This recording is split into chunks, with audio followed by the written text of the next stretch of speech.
Ang malamig na marmol ng lumang simbahan ay tila nangangatog kasabay ng kaba sa dibdib ni Adrian Salazar.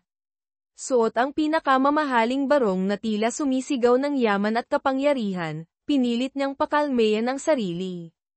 Ito na iyon. Ang araw na magbubukas sa kanya ng pinto patungo sa inaasam niyang buhay, isang buhay na puno ng luho, impluwensya, at seguridad na hindi niya kailanman naranasan. Ang kailangan lang niyang gawin ay pakasalan ang babaeng nasa loob ng bridal car, ang tagapagmana ng Imperyong Hernandez, si Isabela. Si Iza, ang babaeng bulag. Hindi pag-ibig ang nagtulak kay Adrian sa altar. Ambisyon, pagnanasa sa kapangyarihang kaakibat ng pangalan at yaman ng mga Hernandez. Matagal na niyang pinagplanuhan ito, bawat hakbang ay maingat na kinakalkula.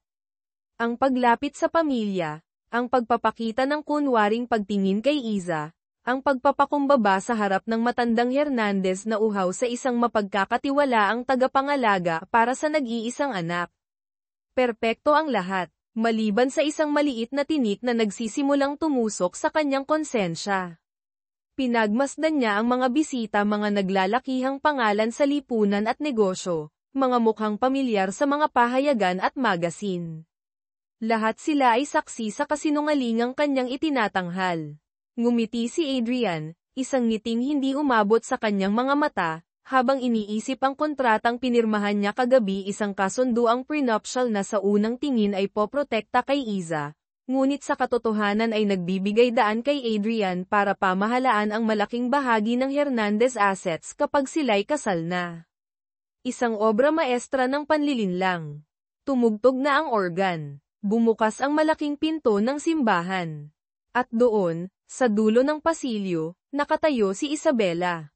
Nakaalahas, nakabihis ng puting trahe de boda na kumikinang sa tama ng liwanag mula sa stained glass windows. Kahit hindi niya nakikita ang karangyan sa paligid, bakas sa tindig ni Iza ang dignidad at kapayakan. Inaalalayan siya ng kanyang ama, si Don Ricardo Hernandez, na may halong lungkot at pag-asa sa mga mata. Habang dahan-dahan silang naglalakad papalapit sa altar, hindi mapigilan ni Adrian ang pagtibok ng kanyang puso. Ngunit hindi ito ang tibok ng pananabik na nararamdaman ng isang lalaking ikakasal sa babaeng mahal niya. Ito ay ang tibok ng kaba-kaba na baka mabisto ang kanyang tunay na motibo, kaba na baka hindi niya mapanindigan ang papel na kanyang ginagampanan. Naalala niya ang pag-uusap nila ni Iza bago ang seremonya, sa isang silid sa likod ng simbahan. Adrian, mahinang tawag ni Iza, ang mga daliri marahang kinakapa ang hangin hanggang sa mahawakan ang kanyang braso. Kinakabahan ka ba? Sino ba namang hindi kakabahan sa araw ng kasal niya? Sagot ni Adrian, pilit na pinapatatag ang boses. Masaya ako, Adrian, bulong ni Iza. At sa tono ng kanyang boses, naramdaman ni Adrian ang sinseridad. Alam kong hindi ito ang karaniwang paraan ng pagpapakasal, pero, nagtitiwala ako sa iyo. Nagtitiwala ako sa atin. Ang mga salitang iyon, nagtitiwala ako sa iyo, ay parang mga dagang kumakagat sa kanyang budi. Paano niya nagagawang lokohin ang isang babaeng ganito kapuro ang puso? Isang babaeng, sa kabila ng kadiliman sa kanyang mga mata, ay nakakakita ng liwanag sa kanya. Mahal mo ba ako, Adrian? Tanong ni Iza, ang tanong na kinatatakutan niyang marinig. Nag-ipon ng lakas si Adrian. Kailangan niyang magsinungaling. Kailangan niyang panindigan ito. Oo naman, Iza, mahal kita. Ang mga salita ay parang lason na dumaan sa kanyang lalamunan. Ngayon, sa harap ng altar, habang binabasbasan sila ng pari, muling nagbalik ang mga salitang iyon. Mahal mo ba ako? Ang imahe ng mukha ni Iza, puno ng pag-asa at pagtitiwala, ay hindi maalis sa kanyang isipan. Adrian Salazar, tinatanggap mo ba si Isabela Hernandez bilang iyong may bahay, na mamahalin at paglilingkuran, sa hirap at ginhawa, sa sakit at kalusugan, hanggang kamatayan? Tanong ng pari. Nagdadalawang isip si Adrian. Isang segundo ng katahimikan ang bumalot sa simbahan. Ang lahat ng mata ay nasa kanya. Ang kanyang pangarap, ang kanyang ambisyon, naroon na, abot kamay na lang. Huminga siya ng malalim. Opo, Padre. Tinatanggap ko. Isabela Hernandez, tinatanggap mo ba si Adrian Salazar bilang iyong kabiyak, na mamahalin at paglilingkuran, sa hirap at ginhawa, sa sakit at kalusugan, hanggang kamatayan? Walang pag-aalinlangan sa tinig ni Iza. Opo, Padre. Tinatanggap ko. Ang kanyang boses ay puno ng sinseridad, ng isang pangakong mula sa puso. Pagkatapos ng pagpapalitan ng singsing at mga panata, idineklara sila ng pari bilang mag-asawa. Nagpalakpakan ang mga tao, ngunit sa gitna ng ingay at pagbati, isang tahimik na sandali ang naganap na yumanig sa mundo ni Adrian. Nang hahalikan na sana niya si Iza, marahan nitong iniangat ang kamay at hinawakan ang kanyang pisngi. Pagkatapos, ang mga daliri nito ay maingat na damapo sa kanyang kamay na nanginginig ng bahagya. Isang haplos na puno ng kahulugan ng pagtanggap, ng pagtitiwala, ng isang pahiwatig ng pagsisimula. Sa simpleng haplos na iyon, naramdaman ni Adrian ang isang bagay na hindi niya inaasahan, isang pitik sa kanyang puso, isang kuryenteng damaloy sa kanyang buong katawan. Hindi ito bahagi ng plano. Hindi ito kasama sa kanyang mga kalkulasyon.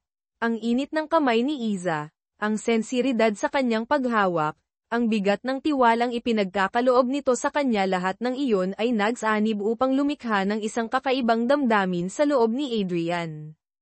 Pagkalito, isang bahagyang pagtilapon mula sa kanyang matigas at kalkuladong pagkatao.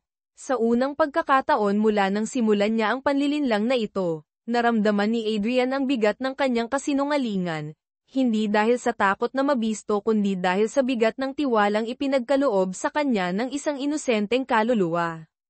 Ang haplos na iyon, ang init na iyon, ay tila isang paalala ng kanyang pagtataksil hindi lang sa pamilya Hernandez, kundi sa mismong sarili niya. Ang kasal na ito ay hindi lang isang transaksyon, ito ay isang paglapastangan sa isang damdaming hindi niya lubos na maunawaan, ngunit nararamdaman niyang hindi dapat paglaruan. Habang nakatitig siya sa mga mata ni Iza na hindi nakakakita, isang bahagi sa loob niya ang nagsimulang magtanong, worth it ba ang lahat ng ito? Ngunit mabilis niyang iwinaksi ang pag-aalinlangan. Huli na para umatras. Ang laro ay nagsimula na. Ang biyahe mula sa reception patungo sa mansyon ni Adrian ay binalot ng isang nakabibinging katahimikan. Malayo ito sa ingay at pagdiriwang na iniwan nila. Sakay sila ng isang mamahaling kotse. Ang amoy ng bagong katad ay nangingibabaw, ngunit ang espasyo sa pagitan nilang dalawa ay tila mas malawak pa kaysa sa North Luzon Expressway na kanilang tinatahak. Si Iza, nakaupo ng tuwid, ang mga kamay ay magkapatong sa kanyang kandanggan. Ang ngiti na kanina'y hindi maalis sa kanyang mga labi ay bahagyang napalitan ng pag-aalinlangan. Nararamdaman niya ang lamig na nagmumula kay Adrian, isang lamig na hindi dulot ng aircon ng sasakyan. Sinubukan niyang basagin ang katahimikan. Maganda ba ang reception, Adrian? Tanong niya. Ang boses ay marahan. Hindi ko man nakita, pero narinig ko ang tawanan ng mga tao. Mukhang masaya sila para sa atin. Tumango lang si Adrian, ang mga mata ay nakatuon sa daan. Okay lang, maikli niyang sagot. Walang sigla, walang emosyon. Tumahimik muli si Iza. Ang maikling sagot ni Adrian ay parang isang pader na hamarang sa anumang pagtatangka niyang lumapit. Naramdaman niya ang pamilyar na kirot ng pag-iisa, isang damdaming madalas niyang kasama sa kabila ng pagkakaroon ng mapagmahal na ama. Ngunit ngayon, iba ito. Kasal na siya. Hindi ba dapat ay may karamay na siya ngayon? Hindi ba dapat ay may katuwang na? Pagdating nila sa dambuhalang bakal na gate ng mansyon ng mga Salazar, bumukas ito ng walang ingay, tila isang bibig na handa silang lamunin. Ang mansyon ay nakatayo sa isang malawak na lupain, napapaligiran ng matataas na pader at mga lumang puno. Mula sa labas, mukha itong isang palasyo, ngunit para kay Iza, ang pakiramdam ay tila isang malamig at malungkot na kastilyo. Bumaba si Adrian at mabilis na umikot para pagbuksan si Iza. Inilahad niya ang kanyang kamay, ngunit ang paghawak niya ay formal, walang init, tulad ng pag-aalalay sa isang estranghero. Nandito na tayo, sabi ni Adrian. Pagpasok nila sa loob, sinalubong sila ng mga hilera ng kasambahay na nakapila. Ang kanilang mga mukha ay walang ekspresyon. Ang foyer ay malawak, ang sahig ay gawa sa kumikinang na marmol, at ang kisame ay napakataas na tila umaabot sa langit. Naririnig ni Iza ang bahagyang alingawngaw ng bawat yabag nila, palatandaan ng laki at kawalan ng laman ng lugar. Malamig ang simoy ng hangin sa loob, hindi lang dahil sa sentralisadong aircon, kundi dahil sa tila kawalan ng buhay. Maligayang pagdating sa inyong bagong tahanan, Senyora Isabela, bati ng isang matandang babae, marahil ang mayordoma. Ang boses nito ay magalang ngunit may distansya. Salamat po, sagot ni Iza, pilit na ngumingiti. Iza na lang po, hindi siya pinansin ng mayordoma at bumaling ito kay Adrian. Senyor ito Adrian, nakahanda na po ang inyong silid at ang silid ni Senyora. Ang silid ni Senyora, hiwalay. Kumirat ang puso ni Iza. Hindi ba dapat ay magkasama sila sa iisang silid? Mag-asawa na sila, ngunit pinili niyang manahimik. Ayaw niyang gumawa ng eksena sa unang araw niya sa bahay na ito. Dalhin niyo na ang mga gamit ni Iza sa guest room sa East Wing, utos ni Adrian, hindi man lang tumitingin kay Iza. Ako na ang bahala sa kanya. Ang mga salitang, guest room, ay tumarak sa puso ni Iza. Hindi ito ang inaasahan niya. Hindi ito ang pinangarap niya. Pakiramdam niya ay isa lamang siyang bisita sa sarili niyang pamamahay. Isang estranghera. Iniwan sila ni Adrian sa gitna ng malawak na foyer. Umakyat ito sa engranding hagdanan nang hindi man lang nagpapalem. Naiwan si Iza, nakatayo roon, pinakikiramdaman ang paligid. Ang tanging naririnig niya ay ang mahinang ugong ng aircon at ang malayong kaluskos ng mga kasambahay na inaakyat ang kanyang mga bagahe. Ang mansyon ay malaki, oo, ngunit ang pakiramdam niya ay masikip. Nabibingi siya sa katahimikan. Sa mga sumunod na araw, sinikap ni Iza na gawing tahanan ang malamig na mansyon. Sinubukan niyang kabisaduhin ang bawat sulok nito gamit ang kanyang mga kamay at pandinig. Nagpatulong siya sa isang mas batang kasambahay, si Nena, na mabait at palangiti, para ilarawan sa kanya ang mga bagay-bagay, ang kulay ng mga kurtina, ang mga larawan sa dingding, ang tanawin mula sa bintana. Ang ganda siguro dito pag umaga, Nena, sabi ni Iza isang araw habang nakatayo sila malapit sa isang malaking bintana sa sala. Naririnig ko ang huni ng mga ibon. Opo, Ma'am Iza, sagot ni Nena. Madaming puno kasi dito sa hardin. Tapos may fountain pa po doon sa gitna.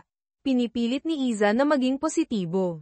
Nagluluto siya ng mga paboritong pagkain ni Adrian.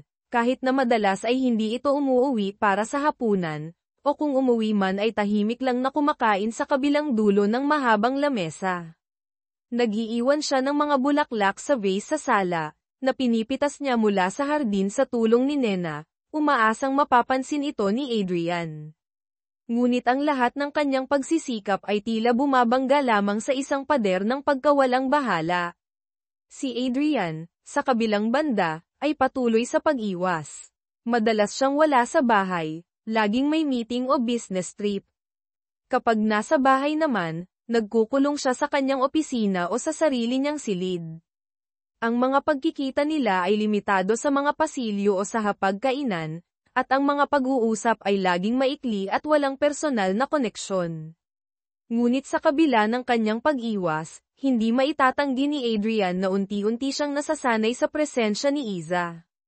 Ang mahinang tunog ng tungkod nito sa marmol na sahig, ang bango ng niluluto nito na umaabot hanggang sa kanyang opisina, ang paminsan-minsang halakhak nito kapag kausap si Nena, lahat ng ito ay dahan-daang nagiging bahagi ng kanyang pang-araw-araw na buhay. Isang hapon, habang nagmamadali siyang bumaba ng hagdan, natanong niya si Iza na tila may hinahanap sa ibaba. Bigla itong natapilok sa isang maliit na carpet na hindi nito napansin. Napasinghap si Adrian at hindi niya napigilan ang sarili na mabilis na bumaba para saluhin ito bago pa ito tuluyang bumagsak. Ayos ka lang? Tanong ni Adrian. Ang mga kamay ay nakahawak pa rin sa braso ni Iza. Naramdaman niya ang bahagyang panginginig nito. Nagulat si Iza sa biglaang paglitaw ni Adrian at sa paghawak nito. Adrian. Oo, ayos lang ako. Medyo na out of balance lang. Pilit siyang ngumiti, ngunit bakas sa mukha niya ang pagkahiya. Salamat. Binitawan siya ni Adrian, tila napaso. Tumikim ito. Mag-iingat ka sa susunod. Sabihin mo kay Nena na alisin na lang yang carpet na yan dyan. Tumalikod si Adrian at nagpatuloy sa paglakad, ngunit may kung anong kumurot sa kanyang dibdib. Ang imahe ni Iza na muntik ng masaktan, ang itsura nito ng pagkagulat at pagkahiya hindi iyon maalis sa kanyang isipan. Naramdaman niya ang isang bahagyang paggalaw sa kanyang puso, isang pakiramdam na hindi niya gustong pangalanan. Guilt, awa, o baka, pag-aalala. Ipinilig niya ang kanyang ulo. Hindi maaari. Kailangan niyang manatiling matatag sa kanyang plano. Ngunit habang palayo siya, hindi niya maiwasang isipin ang babaeng iniwan niya sa ibaba ng hagdan, isang babaeng pilit na naghahanap ng liwanag sa isang mundong puno ng dilim, kapwa literal at makahulugan. Ang dating matigas niyang pagwawalang bahala ay unti-unting nababahiran ng pagka-guilty. Ang plano niyang walang puwang para sa emosyon ay nagsisimula ng magkaroon ng mga bitak. Si Iza naman, naiwan sa ibaba, pinakiramdaman ang lugar kung saan siya hinawakan ni Adrian. Kahit mabilis lang iyon at walang bahid ng lamang, iyon ang pinakamalapit na pisikal na kontak nila mula nang ikasal sila. Isang maliit na kislap ng pag-asa ang sumilay sa kanyang puso, ngunit agad din itong napalitan ng lungkot. Bakit kailangan niyang mabuhay sa mga mumunting piraso ng atensyon? Bakit ang layo-layo ng lalaking pinakasalan niya? Ang mansyon ay nanatiling malamig, at ang pag-iisa ay lalo lamang tumitindi sa kabila ng kanyang mga pagsisikap. Ang bubuyog na pilit na lumalapit sa pulot ay paulit-ulit lamang na naitataboy. Lumipas ang mga linggo na naging buwan. Ang routine sa mansyon ay hindi nagbago. Si Iza ay patuloy sa kanyang tahimik na pag-iral, pilit na pinupuno ang mga araw ng mga gawaing bahay, pakikinig sa musika, o pakikipag-usap kay Nena. Si Adrian naman ay lalong naging mailap. Ang mga business trips ay dumalas, ang mga gabi ng pag-uwi ng late ay naging normal. Ang maliit na kislap ng pag-asa na naramdaman ni Iza noong tinulungan siya ni Adrian ay unti-unting namamatay, napapalitan ng lumalaking pagdududa. Habang tumatagal ang kanilang pagsasama, kung matatawag man itong pagsasama, mas lalong napapansin ni Iza ang tila sinasadyang pagdistansya ni Adrian. Hindi na lamang ito, simpleng pagiging abala sa trabaho. May iba pa, may nararamdaman siyang hindi tama. Isang gabi, hindi makatulog si Iza. Karaniwan ng hating gabi kung umuwi si Adrian, kung umuwi man. Ngunit ngayon, may kakaiba siyang narinig. Ang pinto ng silid ni Adrian sa kabilang dulo ng pasilyo ay bahagyang nakaawang. At mula roon, narinig niya ang boses ni Adrian mahina, ngunit sapat na para marinig niya. May kausap ito sa telepono. Hindi niya gustong makinig sa usapan ng iba, ngunit ang tono ng pananalita ni Adrian ay pumukaw sa kanyang atensyon. May lamang, may init. Isang tono na hindi niya kailanman narinig mula rito kapag siya ang kausap. Oo, alam ko. Mag-iingat ka palagi. Miss na rin kita. Hindi niya pwedeng malaman. Kailangan nating maging maingat. Sige na, bye for now. Pagkatapos ng tawag, isang mabigat na katahimikan ang muling namayani. Ngunit para kay Iza, ang katahimikan na iyon ay mas maingay pa kaysa sa kulog. Ang mga salitang narinig niya ay paulit-ulit na naglalaro sa kanyang isipan. Miss na rin kita. Hindi niya pwedeng malaman. Sino ang kausap niya? Anong hindi niya pwedeng malaman? Biglang nanlamig ang buong katawan ni Iza. Ang mga piraso ng palaisipan ang pag-iwas ni Adrian, ang madalas na pag-alis, ang hiwalay nilang silid, ang malamig na pakikitungo, lahat ng iyon ay tila nagkaroon ng bagong kahulugan. Isang kahulugan na masakit, isang kahulugan na dumurog sa natitira pa niyang pag-asa. May iba bang babae si Adrian? Ang tanong na iyon ay parang matulis na punyal na sumaksak sa kanyang dibdib. Hindi niya ito lubos maisip. Ang lalaking pinakasalan niya, Ang lalaking pinagkatiwalaan niya, ang lalaking pananggakwan niya sa harap ng Diyos may itinatagong ibang babae. Ang sakit ay hindi maipaliwanag. Parang binuhusan siya ng nagyayelong tubig, kasabay ng pag-aapoy ng kanyang puso sa galit at pait. Napatakip siya sa kanyang bibig para pigilan ang hikbi na nagbabalang kumawala. Dahan-dahan siyang tumalikod at naglakad pabalik sa kanyang silid, bawat hakbang ay parang may pabigat na 1 tonelada. Ang dating pamilyar na pasilyo ay tila naging isang madilim at walang katapusang lagusan ng kalungkutan. Pagdating sa kanyang silid, isinara niya ang pinto at sumandal dito. Doon, sa kaligtasan ng kanyang 4 na sulok, hinayaan niyang damaloy ang mga luha. Luha ng pagkabigo, luha ng pighati, luha ng nasirang tiwala. Ang mga pangarap na binuo niya sa kanyang isipan ng isang masayang pagsasama, isang pamilyang puno ng pagmamahal ay gumuho na parang kastilyong buhangin na tinangay ng alon. Kinabukasan, pinilit ni Iza na magpakatatag. Ayaw niyang ipakita kay Adrian ang epekto sa kanya nang narinig niya. Naghanda pa rin siya ng almusal, kahit alam niyang malamang ay kape lang ang iinumin nito bago umalis. Ngunit ang dating sigla sa kanyang mga kilos ay napalitan ng bigat. Pagbaba ni Adrian, nadatnan niya si Iza na nakaupo na sa hapagkainan, tahimik na umiinom ng tsaa. Napansin ni Adrian ang pamumugto ng mga mata nito, kahit bahagya lang. "Good morning," bati ni Adrian, kumuha ng tasa para sa kape. "Morning," sagot ni Iza, ang boses ay bahagyang garalgal.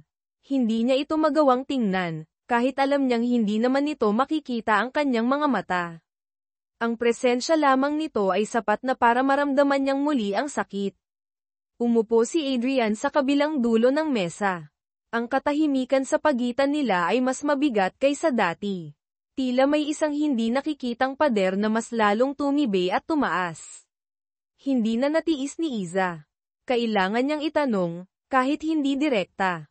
Kailangan niya ng kahit anong kasagutan, kahit pa kasinungalingan.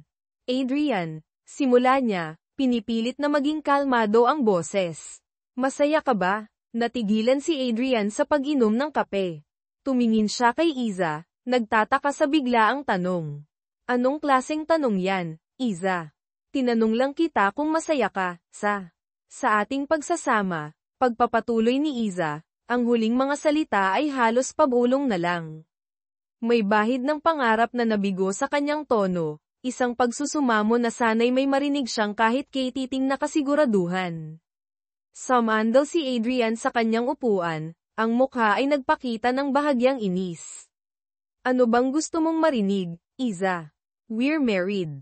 Things are fine." Fine. Ang salitang iyon ay parang sampal kay Iza. Hindi masaya, hindi okay, kundi fine. Isang salitang walang laman, walang emosyon. "Fine lang ba talaga, Adrian? Kasi ako, hindi ko na alam." "Ano bang pinagsasabi mo?" Iritableng tanong ni Adrian, umiiwas sa mga mata ni Iza. Nagsisimula na siyang makaramdam ng pressure. Hindi niya gusto ang direksyon ng usapan. "Kung may problema ka, sabihin mo. Pero huwag mo akong simulan ng ganitong drama sa umaga. Drama ba to para sa'yo?" Nagsimulang manginig ang boses ni Iza. "Ang malaman kung ang asawa ko ba ay masaya sa piling ko. Ang magtanong kung bakit parang ang layo-layo mo. Kung bakit parang may tinatago ka." Natigilan si Adrian. "May tinatago ka? Alam na ba niya? Paano?" Ang kaba ay nagsimulang kumalat sa kanyang dibdib, kasabay ng pagtatanggol sa sarili. "Wala akong tinatago, Iza. Masyado ka lang nag-iisip. Marami lang akong inaasikaso sa trabaho." "Trabaho ba talaga, Adrian?" Hindi napigil ang tanong ni Iza. Ang pait ay hindi na maitago sa kanyang boses. "O baka naman, may iba kang pinagkakaabalahan." Tumayo si Adrian, padabog na inilapag ang tasa sa mesa. "I don't have time for this. Mail late na ako." Mabilis siyang tumalikod at naglakad papalayo. "Adrian," tawag ni Iza, ang boses ay puno ng desperasyon. Ngunit hindi lumingon si Adrian.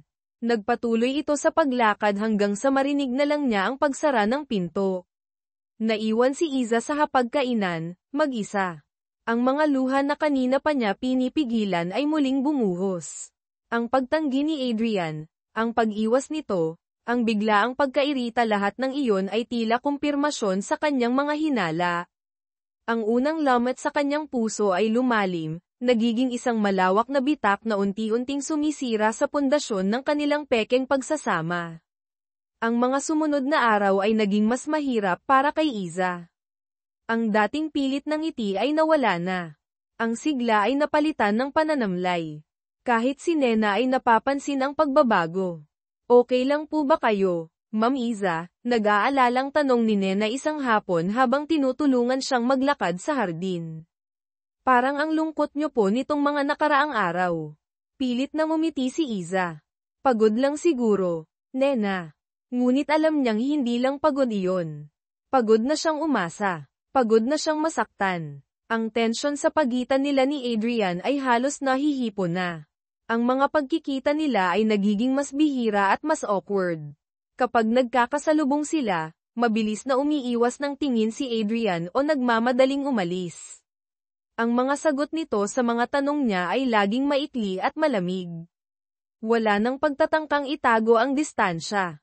Malinaw na ang pag-iwas. Malinaw na ang lamig. Si Adrian, sa kabilang dako, ay nakakaramdam din ng pagkaipit.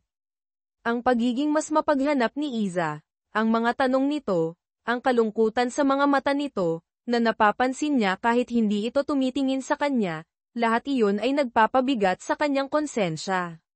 Gusto niyang ipagpatuloy ang plano, ngunit ang presensya ni Iza, ang sakit na nakikita niya rito, ay nagsisimulang maging hadlang. Subalit sa halip na harapin ito, mas pinili niyang lumayo, mas pinili niyang itago ang sarili sa trabaho at sa mga lihim na tawag sa telepono. Isang gabi, habang nag-iisa si Iza sa sala at nakikinig ng lumang kundiman sa radyo, narinig niyang bumukas ang pinto. Si Adrian. Ngunit hindi ito dumiretso sa hagdan gaya ng dati. Tumigil ito sa may pintuan ng sala. Iza, tawag nito. Napalingon si Iza, nagulat. Bihira siyang tawagin nito sa pangalan. Adrian, may kailangan ka. Hindi pa ba dapat natutulog ka na? Tanong nito. Ang boses ay walang emosyon, ngunit may bahid ng pagtataka. Hindi pa ako inaantok, sagot ni Iza. Hinihintay lang kitang umuwi. Ang mga salitang iyon ay lumabas na lang sa kanyang bibig, isang pahiwatig ng pangungulila na hindi niya napigilan. Tumikim si Adrian. Hindi mo kailangang gawin yan. Matulog ka na. Tumalikod ito at nagsimulang humakbang palayo. Adrian, sandali, pigil ni Iza, tumatayo. Pwede ba tayong mag-usap? Huminto si Adrian ngunit hindi lumingon. Pagod ako, Iza. Bukas na lang. Lagi namang bukas, Adrian, sabi ni Iza, ang boses ay nanginginig. Lagi namang pagod ka. Kailan ba magkakaroon ng ngayon, para sa ating dalawa? Hindi sumagot si Adrian. Nagpatuloy ito sa pag-akyat ng hagdan, iniwan si Iza na muling nakatayo sa gitna ng malawak at tahimik na sala, ang tunog lamang ng malungkot na kundiman ang kanyang kasama. Ang lamat sa kanyang puso ay hindi na lamang isang simpleng lamat, ito na ay isang sugat na nagsisimula ng damyugo. Ang kasinungalingang bumabalot sa kanilang pagsasama ay unti-unti nang nalalantad, at ang sakit na dulot nito ay nagiging hindi na matatakasan. Ang pagitan sa dalawang puso ni na Adrian at Iza ay lalong lumawak, tila isang bangin na walang tulay. Ang bawat araw ay nagiging isang pagsubok para kay Iza na itago ang sakit at hinalang lumalamon sa kanya. Sinubukan niyang ibaling ang atensyon sa ibang bagay, pag-aaral ng Braille, pakikinig sa audiobooks, pagtulong kay Nena sa hardin, ngunit ang anino ng pagdududa ay laging nakasunod. Lalong lumalim ang kanyang hinala na may itinatagong lihim si Adrian. Ang mga gabing late itong umuuwi, ang mga biglaang business trips na hindi man lang ipinapalam sa kanya ng maaga, ang mga pabulong na tawag sa telepono na minsan ay inaabutan niyang ginagawa nito sa study room, lahat ay tila mga ebidensyang nagpapatunay sa kanyang kinatatakutan. Sinubukan niyang huwag magpatalo sa kanyang emosyon. Pinilit niyang paniwalain ang sarili na baka dala lang ito ng kanyang kalagayan, ng kanyang pagkabulag na nagpaparamdam sa kanya ng kawalan ng kasiguraduhan. Ngunit ang paulit-ulit na malamig na pagtrato sa kanya ni Adrian ay hindi may kakaila. Ang bawat maikling sagot, ang bawat pag-iwas ng tingin, na nararamdaman niya kahit hindi niya nakikita, ang bawat pagtangging pag-usapan ang kanilang relasyon lahat ay parang maliliit na patalim na unti-unting sumusugat sa kanyang puso. Isang umaga, habang nag-aalmusal sila sa karaniwan nilang katahimikan sinubukan muli ni Iza na kumustahin si Adrian. "Kamusta ang meeting mo kahapon?" tanong niya, pilit na pinapasigla ang boses. "Okay lang," sagot ni Adrian, hindi inaalis ang tingin sa hawak na dyaryo. May bago bang proyekto?" usisa pa ni Iza, umaasang makakakuha ng mas mahabang sagot, ng kahit anong koneksyon. Ibinaling ni Adrian ang pahina ng dyaryo. "Meron. Busy lang talaga." Ang tono ay dismissive, tila sinasabing ayaw na niyang pahabain pa ang usapan. Napabuntong hininga si Iza. Muli, isang pader. Sumuko na siyang magtanong pa. Pinaglaruan na lamang niya ang pagkain sa kanyang plato, wala na siyang gana.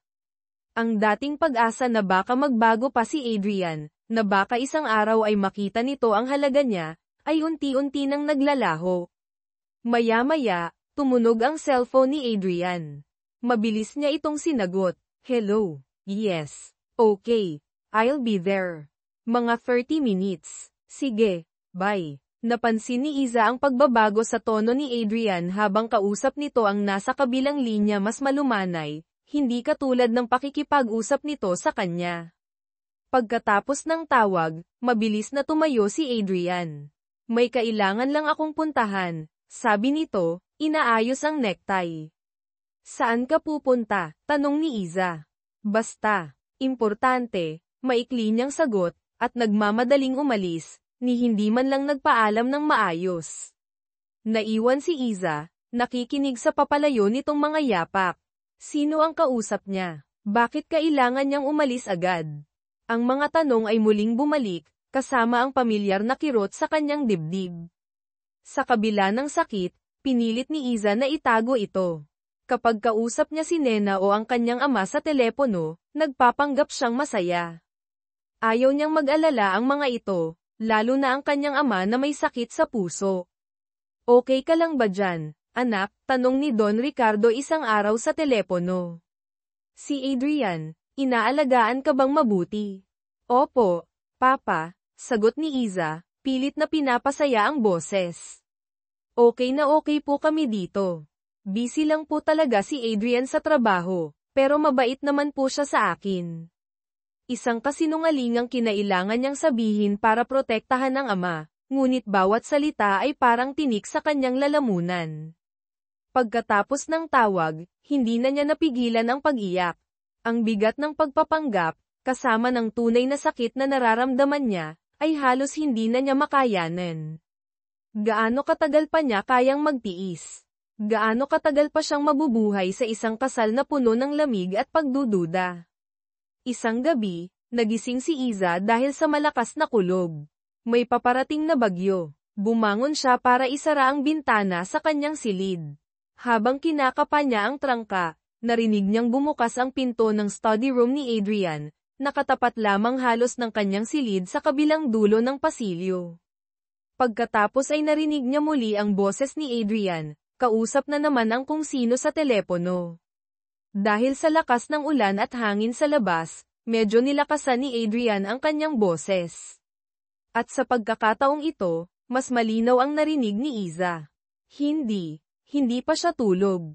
"Oo, alam kong delikado to. Pero kailangan kong makausap ka. Hindi ko na kaya itong sitwasyon, Melissa. Oo, mahalaga ka pa rin sa akin.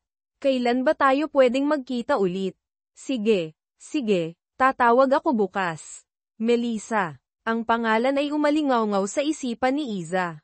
Hindi niya kilala kung sino si Melissa, ngunit malinaw sa usapan na may malalim silang ugnayan ni Adrian. "Mahalaga ka pa rin sa akin." Ang mga salitang iyon ang tuluyang dumurog sa natitirang pag-asa ni Iza. Hindi na niya napigilan ang sarili. Lumabas siya ng kanyang silid at naglakad patungo sa study room ni Adrian. Hindi na niya alintana ang dilim o ang posibilidad na madapa. Ang tanging nasa isip niya ay ang marinig ang katotohanan mula mismo kay Adrian. Pagdating niya sa tapat ng pinto, na bahagyang nakaawang pa rin, narinig niyang ibinabana ni Adrian ang telepono. Huminga siya ng malalim at itinulak ang pinto. Nagulat si Adrian nang makita si Iza na nakatayo sa may pinto. Ang mukha ay basang-basa ng luha. Ang mga mata, bagamat hindi nakakakita, ay tila tumatagos sa kanyang kaluluwa. Iza, anong ginagawa mo dito? Tanong ni Adrian, bakas ang pagkataranta. Sino si Melissa? Adrian, tanong ni Iza. Ang boses ay nanginginig sa pinaghalong sakit at galit. Sino siya sa buhay mo?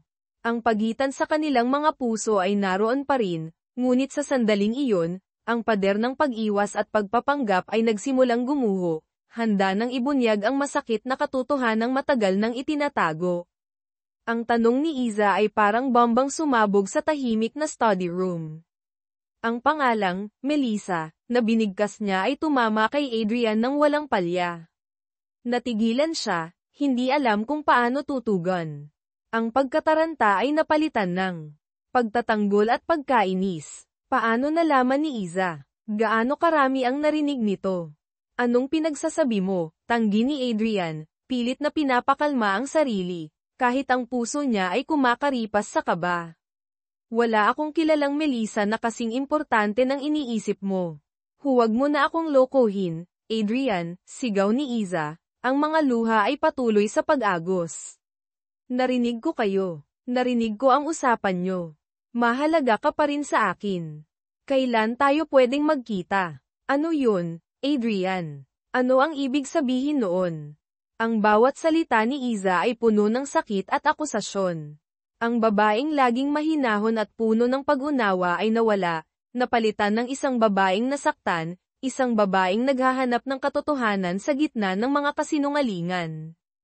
Iza, tumigil ka na, sabi ni Adrian, lumalapit dito, sinusubukang pakalmayan ito, ngunit umiwas si Iza. Tumigil. Pagkatapos ng lahat ng panloloko mo. Akala ko ba trabaho lang ang pinagkakaabalahan mo? Akala ko ba pagod ka lang kaya ang lamig-lamig mo sa akin? Yun pala, may iba kang pinagkakaabalahan. May iba kang mahal. Hindi mo naiintindihan, giit ni Adrian, tumataas na rin ang boses. Ang alin ang hindi ko naiintindihan, Adrian, hamon ni Iza. Na pinakasalan mo ako para sa pera ng pamilya ko. Na ginamit mo lang ako.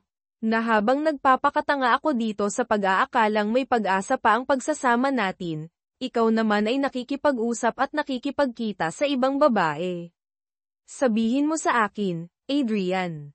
Ano ang hindi ko naiintindihan? Ang mga salita ni Iza pinakasalan mo ako para sa pera ay tumama sa puntong kinatatakutan ni Adrian.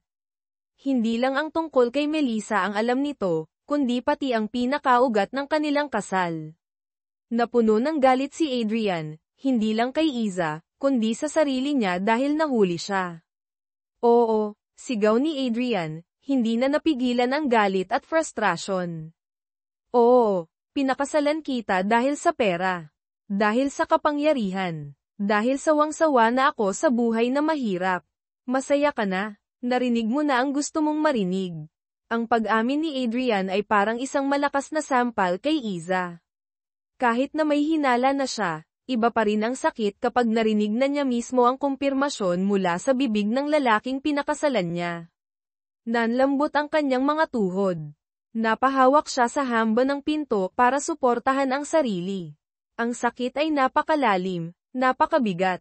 Parang dinudurog ang puso niya ng paulit-ulit. Bakit, Adrian? Tanong ni Iza. Ang boses ay basag na, halos hindi na marinig sa gitna ng kanyang mga hikbi. Bakit kailangan mong manakit ng ganito?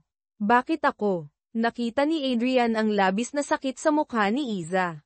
Ang dating matigas niyang puso ay bahagyang nakaramdam ng awa at pagsisisi. Ngunit mabilis niya itong iwinaksi. Kailangan niyang protektahan ang sarili. Ayaw niyang magpakita ng kahinaan. Hindi ko na kailangang ipaliwanag sa'yo ang sarili ko, malamig na sabi ni Adrian. Tumalikod ito kay Iza. Ayaw makita ang epekto ng kanyang mga salita. Tapos na ang usapang ito. Hindi pa tayo tapos, sigaw ni Iza. Muling nagkaroon ng lakas dahil sa galit. Hindi mo pwedeng basta na lang talikuran ang lahat ng ito. May pananagutan ka sa akin, Adrian. Humarap muli si Adrian. Ang mga mata ay puno ng lamig. Pananagutan. Nagpakasal tayo, yun ang usapan. Pero huwag mong asahan na mamahalin kita tulad ng inaasahan mo. Isa lang itong kasunduan, Iza. At si Melissa, siya ang babaeng mahal ko bago ka pa dumating. Ang huling mga salita ay ang pinakamasakit sa lahat. Hindi lang pala siya ginamit, kundi may tunay na pag-ibig si Adrian para sa iba. Siya ay isang hadlang lamang, isang kasangkapan para sa ambisyon ni Adrian, at isang anino kumpara sa tunay na minamahal nito. Hindi na kinaya ni Iza. Ang sakit na matagal niyang itinago at pinilit na labanan ay tuluyan ng pumutok. Tumalikod siya at tumakbo palabas ng study room, palayo kay Adrian, palayo sa masakit na katotohanan. Ang kanyang mga hikbi ay umalingaw-ngaw sa pasilyo, kasabay ng malakas na patak ng ulan sa labas.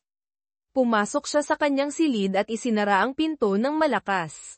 Sumubsob siya sa kama at doon inilabas ang lahat ng sakit, galit, at pagkabigo na naipon sa kanyang dibdib. Ang katotohanang nalaman niya ay mas masakit pa kaysa sa kadiliman na bumabalot sa kanyang paningin. Ang kasal na inakala niyang simula ng bagong buhay ay isa palang malaking kasinungalingan. Ang lalaking pinaglaanan niya ng tiwala at pagmamahal ay siya palang wawasak sa kanyang puso. Naiwan si Adrian sa study room, nakatayo, nabibingi sa katahimikang pumalit sa sigawan. Ang mga salitang binitiwan niya, ang sakit na nakita niya sa mukha ni Iza, ang mga hikbi nito na tila sumusunod pa rin sa kanya lahat ay bumabagabag sa kanyang isipan. May isang bahagi sa kanya na nagsisisi sa kanyang mga sinabi, sa sakit na idinulot niya. Ngunit mas nangingibabaw ang galit at ang pangangailangang protektahan ang sarili at ang kanyang mga plano. Itinanggi niyang ipaliwanag ang kanyang panig, itinanggi niyang aliwin si Iza. Mas pinili niyang manatili sa kanyang tore ng ambisyon at pagkukunwari. Ngunit sa kaibuturan ng kanyang puso, naramdaman niya ang isang lamat hindi lang sa relasyon nila ni Iza, kundi pati na rin sa kanyang sariling pagkatao. Ang katotohanang kanyang ibinunyag ay hindi lamang sumugat kay Iza, kundi nag-iwan din ng peklat sa kanyang kaluluwa.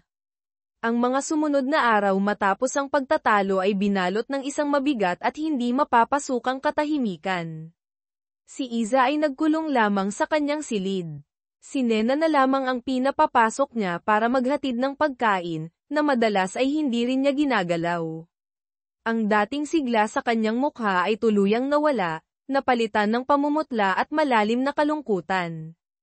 Ang kanyang mga mata, bagamat hindi nakakakita, ay tila laging basa sa luha.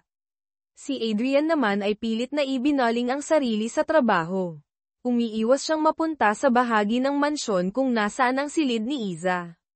Ngunit kahit anong pilit niyang iwasan, ang alaala ng kanilang pagtatalo, ang sakit sa boses ni Iza, ay hindi maalis sa kanyang isipan. May mga pagkakataong natitigilan siya sa gitna ng meeting, o napapatulala habang nagmamaneho. Ang guilt ay nagsisimulang kumain sa kanya, ngunit pinipigilan niya ito. Para saan pa? Nasabi na niya ang lahat. Nasaktan na niya si Iza. Wala nang atrasan. Isang umaga, pagkatapos ng halos isang linggong pagmumukmok ni Iza, nagulat si Adrian nang makita itong nasa sala, kausap si Nena. May mga malites sa tabi nito. Anong ibig sabihin nito? Tanong ni Adrian, lumapit siya.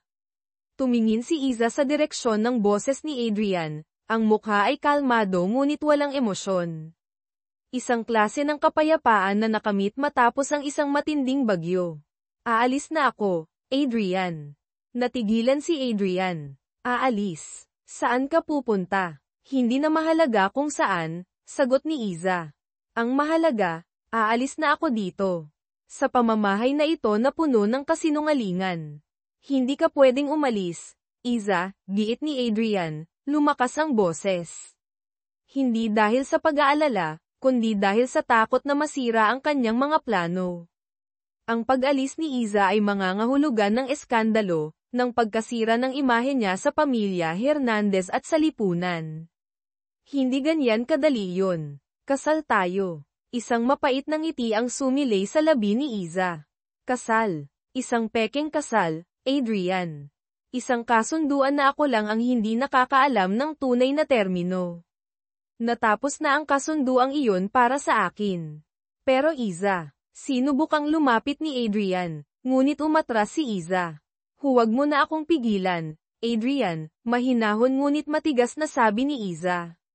Tapos na tayo. Hindi ko kayang ipaglaban ang isang relasyon na simulat sa pool pa lang ay wala ng katotohanan.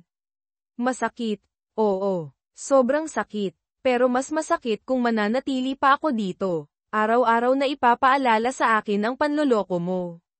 Hinawakan ni Iza ang braso ni Nena. Nena, tulungan mo na akong lumabas. Sandali, sigaw ni Adrian, hinawakan niya ang braso ni Iza. Pag-usapan natin to. Maybe we can fix this. Marahas na binawi ni Iza ang kanyang braso. Wala nang dapat pag-usapan, Adrian. At lalong wala nang dapat ayusin. Huli na ang lahat. Ang huling mga salita ay binitiwan niya ng may kasamang finality. Habang inaalalayan ni Nena si Iza palabas ng pinto, hindi mapigilan ni Adrian ang mapatitig sa likod nito. Ang babaeng dumating sa mansyon na puno ng pag-asa at pagtitiwala ay paalis na ngayon, dala ang isang basag na puso. May kung anong emosyon ang kumurot sa dibdib ni Adrian pagsisisi. Panghihinayang, takot, hindi niya matiyak, ngunit isang bagay ang sigurado, ang pag-alis ni Iza ay nag-iwan ng isang malaking puwang hindi lamang sa mansyon, kundi pati na rin sa isang bahagi ng kanyang puso na hindi niya inaakalang mayroon pala siya. Narinig niya ang pagsara ng pinto ng sasakyan sa labas, at pagkatapos ay ang papalayo nitong tunog. Naiwan si Adrian sa gitna ng malawak at tahimik na sala, napapaligiran ng karangyan na kanyang pinangarap, ngunit pakiramdam niya ay mas mahirap pa siya kaysa dati. Ang yaman at kapangyarihan na kanyang hinabol ay tila walang halaga ngayon. Nakuha niya ang gusto niya. Pero nawala sa kanya ang isang bagay na hindi niya namalayang mahalaga pala ang tiwala at ang presensya ng babaeng binalewala niya. Ang paglayo ni Iza ay hindi lamang pag-alis mula sa mansyon, ito ay ang pagtalikod sa kasinungalingang kanilang pinagsaluhan, at ang simula ng isang mahabang paglalakbay tungo sa paghilom para kay Iza, at marahil, maging para kay Adrian. 5 taon. 5 mahahabang taon ng katahimikan ang namagitan mula nang lisanin ni Iza ang mansyon at ang buhay ni Adrian. 5 taon na puno ng mga pagbabago, sakit, at unti-unting paghilom. Para kay Iza, ang mga unang taon pagkatapos ng paghihiwalay ay isang mahirap na laban. Bumalik siya sa poder ng kanyang ama, si Don Ricardo, na bagamat nasaktan sa nangyari, ay buong pusong tinanggap at sinuportahan ang anak. Sa tulong ng kanyang ama at ng ilang mapagkakatiwalaang kaibigan, itinutok ni Iza ang kanyang lakas sa sarili niyang pagbangon. Ang pinakamalaking pagbabago sa buhay ni Iza ay dumating halos 2 taon matapos siyang umalis. Sa pamamagitan ng isang groundbreaking na operasyon sa ibang bansa, isang milagro ang naganap na ibalik ang kanyang paningin. Ang dating mundong naririnig at nararamdaman lamang niya ay unti-unti nang nagkaroon ng kulay at hugis. Ang proseso ng pag-adjust ay hindi naging madali, ngunit bawat bagong imahe na kanyang nakikita ay nagbibigay sa kanya ng bagong pag-asa at lakas. Ngayon, pagkalipas ng 5 taon, si Iza ay hindi na lamang ang dating bulag na tagapagmana. Siya ay isang babaeng muling nakakakita, kapwa sa literal at makahulugang paraan. Mas matatag, mas matapang, at mas nakakaunawa sa sarili niyang halaga. Namamahala na siya sa ilang bahagi ng negosyo ng kanilang pamilya, at kinikilala na bilang isang matalino at may kakayahang lider. Ngunit sa kabila ng lahat ng pagbabagong ito, dala pa rin niya ang mga peklat ng nakaraan. Ang sakit na idinulot ni Adrian ay hindi basta-basta nabura. Ang tiwala ay nanatiling basag, at ang puso, bagamat naghilom, ay may mga bahagi pa ring nananatiling sarado. Samantala, si Adrian ay dumaan din sa sarili niyang pagbabago, ngunit sa ibang direksyon. Ang 5 taon para sa kanya ay 5 taon ng pagsisisi. Matapos ang pag-alis ni Iza, unti-unting gumuho ang mga planong kanyang binuo. Nalaman ni Don Ricardo ang tunay na motibo ni Adrian, at bagamat hindi ito gumawa ng legal na hakbang para bawiin ang mga ari-ariang napunta kay Adrian sa pamamagitan ng kasal, dahil na rin sa posibleng eskandalo, tuluyan itong isinara ang pinto para kay Adrian sa mundo ng mga Hernandez. Nakuha ni Adrian ang bahagi ng yaman, ngunit nawala sa kanya ang respeto at ang potensyal na mas malaking kapangyarihan na sana'y kaakibat ng pagiging bahagi ng pamilya Hernandez. Ang mansyong dati simbolo ng kanyang ambisyon ay naging isang kulungan ng kanyang kalungkutan at pagsisisi. Ang mga kasambahay ay isa-isang umalis, hindi makayanan ang lamig at bigat ng atmosfera sa bahay. Maging si Melissa, ang babaeng inakala niyang mahal niya, ay hindi rin nagtagal. Hindi nito nakayanan ang Adrian na laging balisa, laging may hinahanap, laging may pagsisising dinadala. Si Adrian ngayon ay isang binatang mayaman ngunit malungkot. Ang dating arogante at kalkuladong lalaki ay napalitan ng isang taong puno ng pagsisisi, laging binabagabag ng mga what ifs at sana. Hindi niya matanggap ang pagkawala ni Iza, hindi dahil sa yaman nito, kundi dahil sa babae mismo. Sa paglipas ng panahon, unti-unti niyang na-realize na sa kabila ng kanyang mga kasinungalingan, may kung anong tunay na damdamin ang nagsimulang umusbong sa puso niya para kay Iza, isang damdaming huli na niyang naunawaan. Isang araw, nagdesisyon si Iza na bumalik sa bayan kung saan naroon ang mansyon ni Adrian. Hindi para kay Adrian, kundi para sa isang bagong proyekto ng kanilang kumpanya. Kailangan niyang harapin ang nakaraan para tuluyang makalaya dito. Sa isang hindi inaasahang pagkakataon, sa lobby ng isang hotel kung saan may business meeting si Iza, nagkasalubong ang kanilang mga landas. Si Adrian ay naroon din para sa isang hiwalay na pagpupulong. Papalabas na siya ng elevator nang makita niya ang isang pamilyar na figure na nakatalikod, kausap ang receptionist. Ang tindig, ang buhok, ang paraan ng pagkilos, alam niyang si Iza iyon. Ngunit may kakaiba, hindi ito gumagamit ng tungkod. Iza, tawag ni Adrian, hindi makapaniwala. Lumingon ang babae. At nang magtama ang kanilang mga matang ngayon ay nakakakita na natigilan si Adrian. Ang gulat ay malinaw na bakas sa kanyang mukha.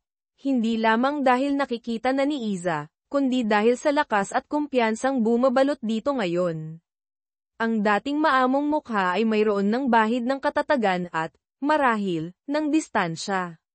Si Iza, sa kabilang banda, ay nakaramdam ng panlalamig nang marinig ang boses ni Adrian at makita ang lalaking minsan niyang minahal at siyang dumurog sa kanyang puso.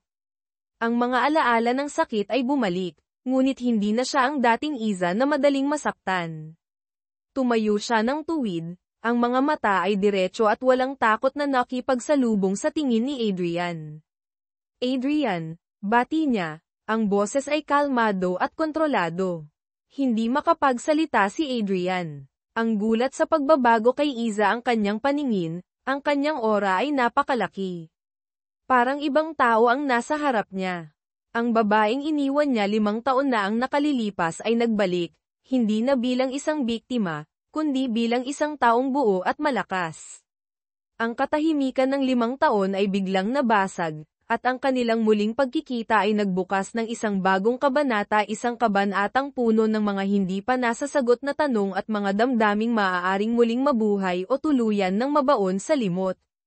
Ang muling pagkikita ni na Adrian at Iza ay nag-iwan ng isang hindi maipaliwanag na tensyon sa hangin. Para kay Adrian, ang makita si Iza na hindi nabulag ay isang malaking pagkabigla, ngunit higit pa roon, ang makita ang lakas at kumpiyansang taglay nito ngayon ang mas yumanig sa kanya. Hindi na ito ang babaeng madali niyang napaikot at nasaktan. Para kay Iza, ang makita muli si Adrian ay nagbalik ng mga alaala ng sakit, ngunit kasabay nito ay ang realisasyon kung gaano nakalayo ang kanyang narating. Hindi na siya natatakot dito. Ang nararamdaman niya ay isang halo ng pait mula sa nakaraan at isang matibay na determinasyon na huwag nang hayaang masaktan siyang muli. Nakakakita ka na, sabi ni Adrian, ang boses ay halos pabulong, puno pa rin ng pagkamangha at marahil, isang bahid ng pagsisisi. Oo, simpleng sagot ni Iza. Maraming nagbago sa loob ng 5 taon, Adrian. Ang kanyang tono ay hindi mapanghusga, ngunit malinaw ang mensaheng hindi na siya ang dating Iza. Kailan pa, tanong ni Adrian, gustong malaman ang mga detalye, gustong makahabol sa mga taong nawala sa kanya. Hindi na mahalaga yun, putol ni Iza. Excuse me, may meeting pa ako. Akma na siyang tatalikod nang muling magsalita si Adrian. Iza, sandali, pigil nito. Pwede ba tayong mag-usap? Kahit sandali lang. Tinitigan siya ni Iza, sinusuri ang ekspresyon sa mukha nito. Nakita niya ang pagod, ang lungkot, ang pagsisisi sa mga mata nito, mga emosyong hindi niya nakita noon. Ngunit sapat na ba iyon para kalimutan ang lahat? Wala na tayong dapat pag-usapan pa, Adrian. Meron, Iza. Marami, giit ni Adrian. Tungkol sa nakaraan, tungkol sa akin, sayo. Tapos na ang nakaraan, Adrian, matigas na sabi ni Iza. At wala ka ng kinalaman sa kasalukuyan ko. Tinalikuran na niya ito at naglakad palayo, iniwan si Adrian na nakatayo roon, puno ng mga salitang hindi masabi at mga damdaming hindi may bulalas. Sa mga sumunod na araw, hindi sinasadyang nagkikita sina Adrian at Iza sa iba't ibang lugar sa bayan, sa isang coffee shop, sa isang restaurant, sa mismong gusali kung saan pareho silang may opisina pansamantala. Bawat pagkikita ay puno ng awkward na katahimikan at mga tingginang may kahulugan. Sinusubukan ni Adrian na lumapit, na makipag-usap, ngunit laging umiiwas si Iza o nagbibigay ng mga maikli at formal na sagot. Ngunit sa kabila ng galit at sakit na nararamdaman pa rin ni Iza, hindi niya maitatanggi na ang muling pagkikita nila ni Adrian ay nagdulot ng kalituhan sa kanyang puso. Ang Adrian na nakikita niya ngayon ay tila iba, na mas tahimik, mas mukhang pinag-isipan ang buhay, at may lungkot sa mga mata na hindi niya maipaliwanag. Hanggang isang araw, habang pauwi si Iza mula sa opisina, dumaan siya sa isang parke malapit sa kanyang tinutuluyang apartment. Nakasanayan na niyang maglakad-lakad doon tuwing hapon para makalanghap ng sariwang hangin at ma-appreciate ang ganda ng paligid na dati hindi niya nakikita. Habang naglalakad siya, natanong niya ang isang pamilyar na figure na nakaupo sa isang bench, nakatanaw sa mga batang naglalaro.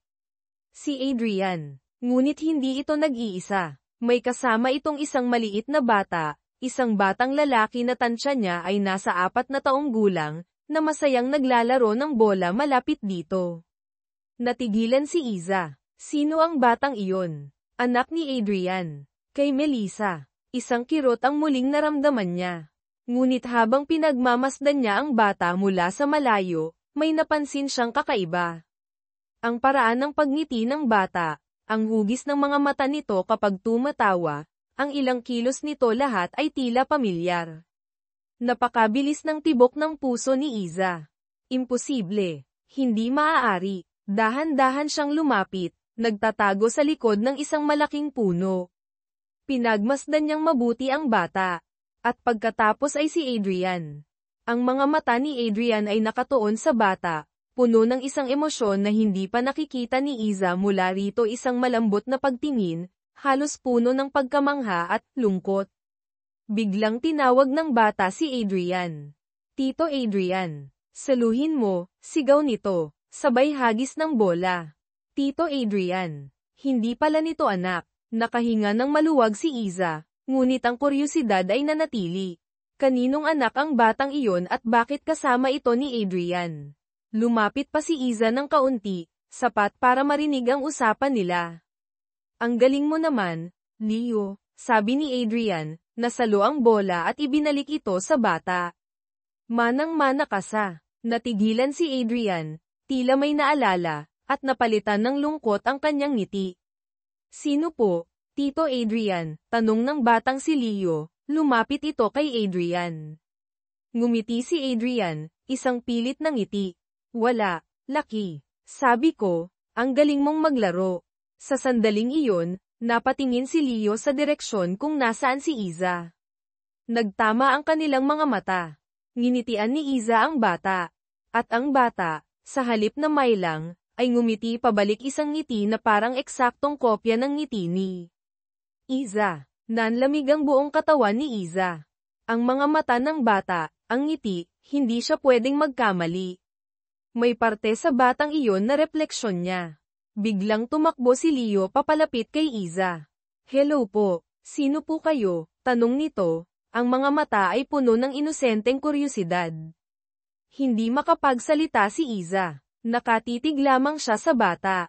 Pinagmamasdan ang bawat detalye ng mukha nito. Ang mga mata, parang mga mata niya. Ang hugis ng ilong, parang kay Adrian.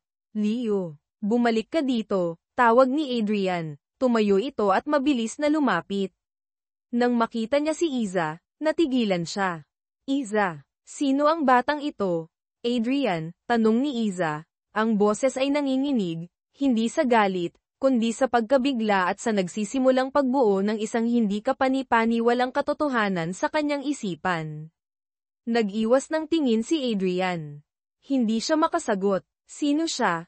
Adrian, ulit ni Iza. Mas malakas na ngayon, hinawakan niya ang balikat ng bata, tinititigan ito ng mabuti. Ako po si Leo, masayang sagot ng bata, hindi alintana ang tensyon sa pagitan ng dalawang matanda. Leo, bulong ni Iza. Ang pangalan ay parang musika sa kanyang pandinig, kasabay ng isang malakas na kabog sa kanyang dibdib. Tumingin siya kay Adrian, ang mga mata ay nagtatanong, nagmamakaawa ng kasagutan.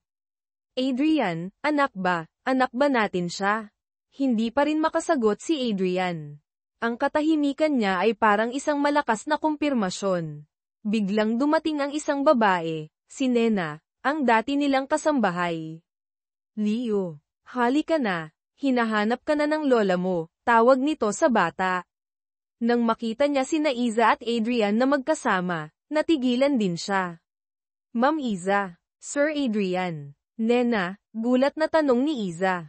Anong ginagawa mo dito? Bakit kasama mo ang batang ito? Nag-aalangang tumingin si Nena kay Adrian, na banayad na tumango, tila nagbibigay ng permiso. Si Leo po, alaga ko po siya. Anak po siya ni. Muli siyang tumingin kay Adrian. Hindi na napigilan ni Adrian. Huminga siya ng malalim at tumingin ng diretso kay Iza. Ang mga mata ay puno ng pagsisisi at sakit.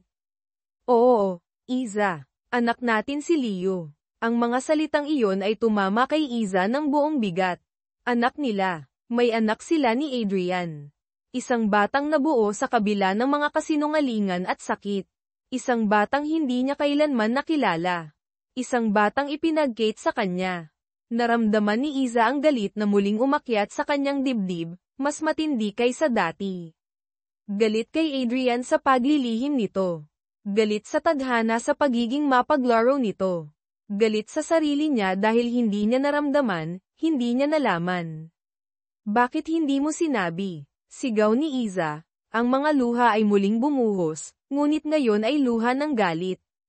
Bakit mo itinago sa akin ang sarili kong anak? Iza, makinig ka. Hindi, putol ni Iza. Umatras siya palayo kay Adrian at sa bata, na ngayon ay naguguluhan na sa nangyayari. Huwag kang lalapit sa akin. Huwag mong ay lalapit sa akin ang anak ko na ipinag-gate mo. Ang lihim na natuklasan ni Adrian ang katotohanang may anak sila ni Iza ay siya ring lihim na ngayon ay nabunyag kay Iza sa pinakamasakit na paraan.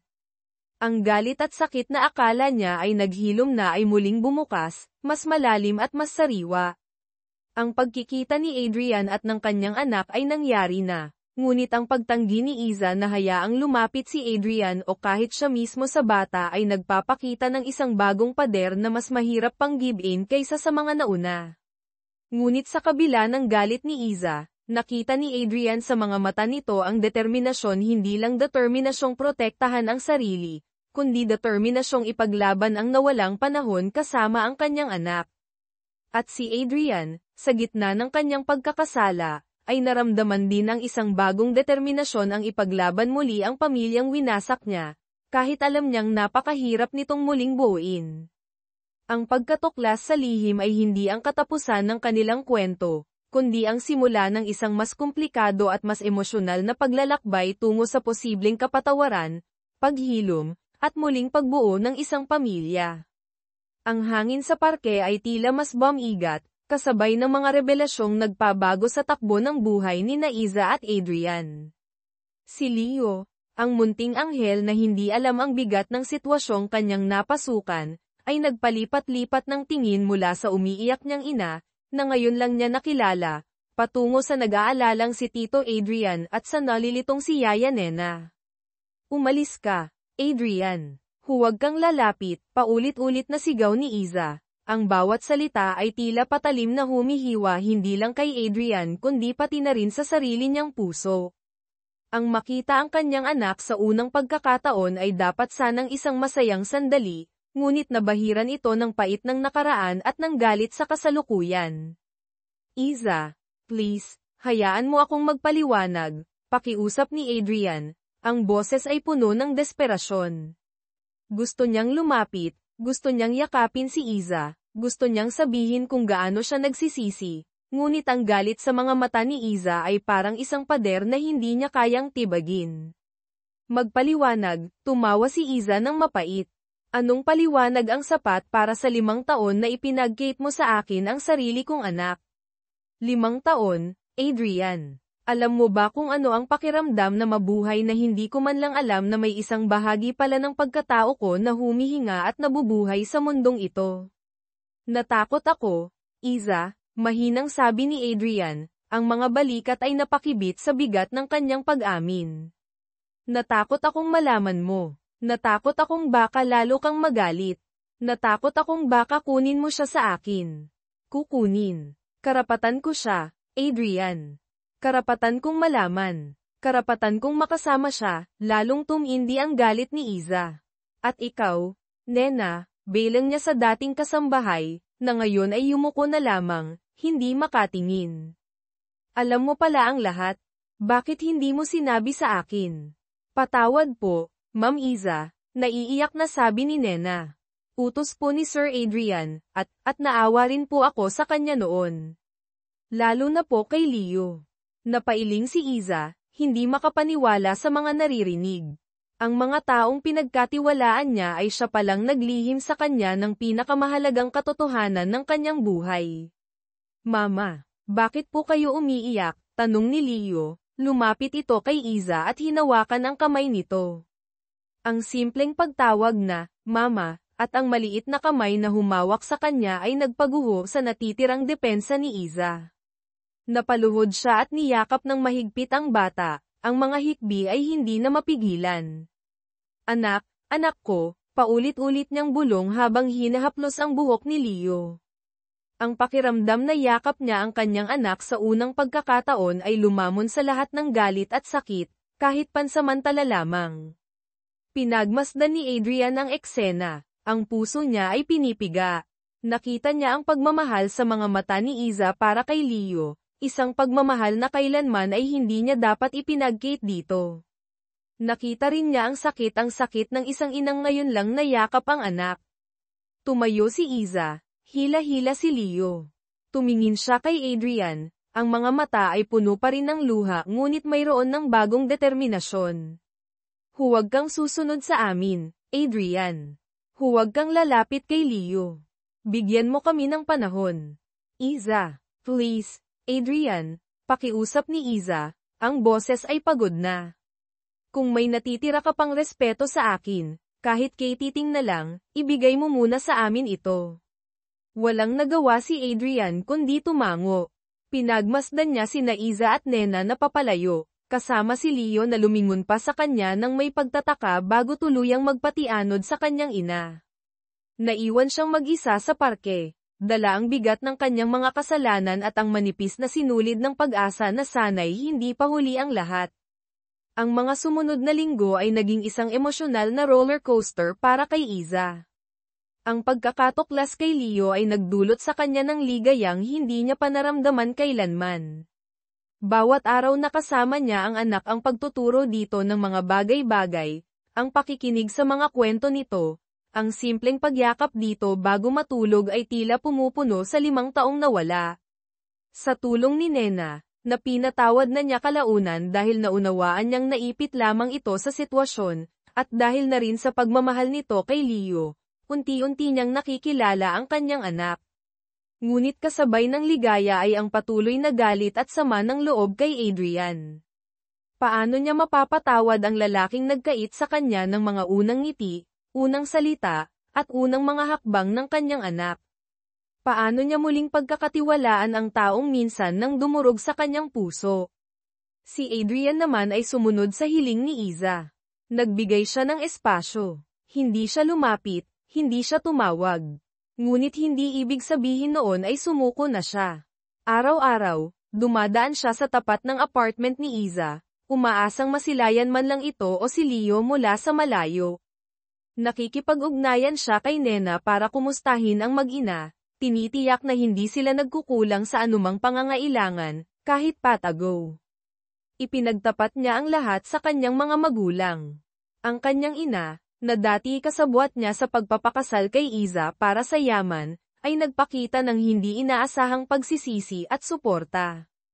Anak, nagkamali tayo noon. Marahil ito na ang paraan para itama natin ang lahat. Patawarin mo man kami o hindi ni Iza, ang apo ko, si Leo, kailangan niya ng buong pamilya. Ang kanyang ama naman, na laging tahimik, ay nagpayo lamang ng, patunayan mo sa gawa, Adrian, hindi sa salita. Sinimulan ni Adrian na baguhin ang sarili. Ibinenta niya ang malaking mansyon na naging simbolo ng kanyang pagkakamali at lumipat sa isang mas maliit at simpleng bahay. Itinoon niya ang kanyang atensyon sa mga negosyong itinayo niya nang walang tulong mula sa yaman ng mga Hernandez, pinatutunayan sa sarili at sa iba na kaya niyang tumayo sa sarili niyang mga paa. Nagboluntaryo siya sa isang foundation na tumutulong sa mga batang may kapansanan, isang paraan para bigyang pugay ang lakas na nakita niya kay Iza noon.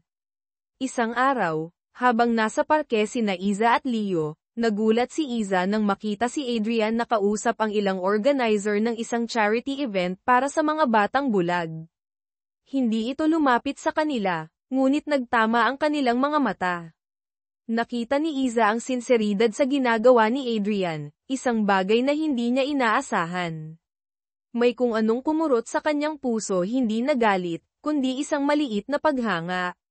Mama, si Tito. Adrian po turo ni Leo. Ngumiti si Iza kay Leo.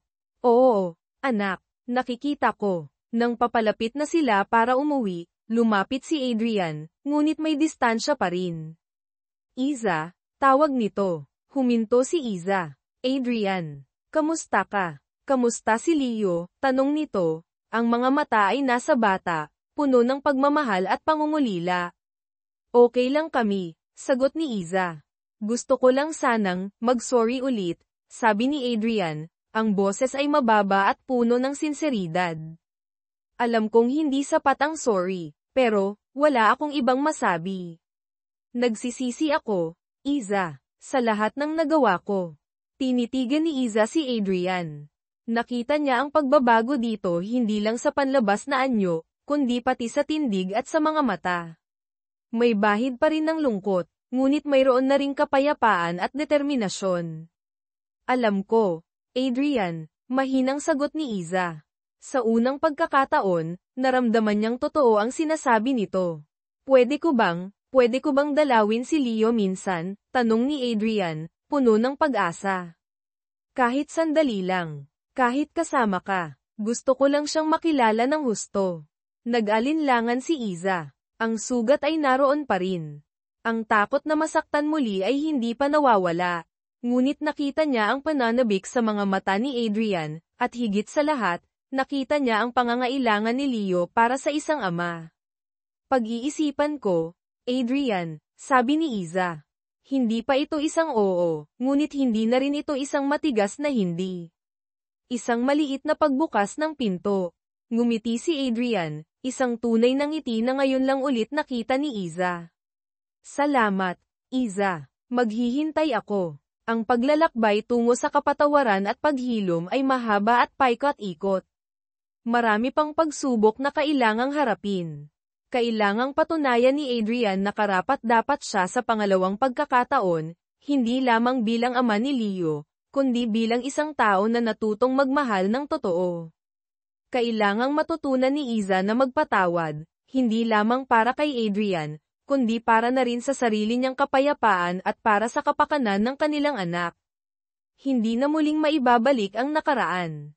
Ang mga peklat ay mananatili. Ngunit sa gitna ng mga nasirang pangarap at mga masasakit na alaala, may sumisibol na bagong pag-asa, ang pag-asang mabuo muli ang isang pamilya, hindi dahil sa obligasyon o kasunduan, kundi dahil sa pagmamahal na natutunan sa gitna ng pagkakamali, sa pagpapatawad na nagmumula sa pusong naghilom, at sa pagtanggap na ang pag-ibig ay hindi perpekto, ngunit maaari pa ring maging totoo. Lumipas pa ang ilang buwan.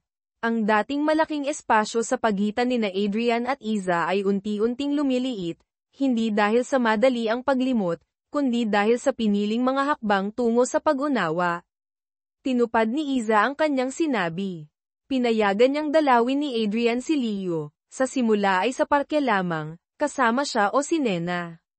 Bawat pagkikita ay isang pagsubok ng pasensya para kay Adrian, ng pagtitiwala para kay Iza. Nakikita ni Iza kung paano unti-unting nabubuo ang ugnayan ng mag-ama. Ang mga ngiti ni Leo kapag karga siya ni Adrian, ang mga kwento ni Adrian tungkol sa mga bituin na paboritong pakinggan ng bata, ang mga simpleng laro nila na puno ng halakhak, lahat iyon ay nagdudulot ng halo-halong emosyon kay Iza. May tuwa na makitang masaya ang